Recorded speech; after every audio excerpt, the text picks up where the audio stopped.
কাজটা শেষ করতে। কে গাড়ি পিছনে আনুনি, আমার পার উপর উঠে গেছে। হলো গাড়ি পিছনে যাচ্ছে না আর পিছন থেকে কে যেন আওয়াজ করছে। হ্যাঁ এটা কি হলো, ধাক্কা লেগেছে মনে হয়, লোকটাকে এক্ষুনি গিয়ে বাঁচাতে হবে, বাইরে তাড়াতাড়ি যেতে হবে। আরে দাদা তোমার কি হয়েছে? আমার পার উপর গাড়ির চাকা উঠে গেছে, তোমাকে আমি বারণ করলাম পিছনে এনো না, পা যন্ত্রণা করছে, তাড়াতাড়ি বার করো, আমার খুব জোরে লেগেছে চোট। ভাই তোমার পার উপর তো গাড়ি উঠে গেছে, আর তুমি এখানে কি করছিলে? এইখানে তো গাড়ি পার্কিং করে থাকে, এখন কি করে বার করবো? দাঁড়াও আস্তে আস্তে করে বার করতে হবে। ভাই আমরা গরিব মানুষ, খেটে খেতে হবে, বার করিয়া লাগছে ওমা।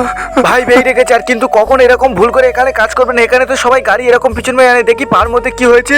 আরে কতগুলো রক্ত বেরিয়েছে, পা ফুলে আছে, তোমাকে এক্ষুনি হাসপাতালে যেতে হবে। চলো চলো আমার সাথে। না ভাই হাসপাতালে যেতে হবে না, আমার কাছে একটা ডাক্তারের নাম্বার আছে, ফোন করি করে ওকে সব বলিও আমার বাড়িতে আসবে এক্ষুনি।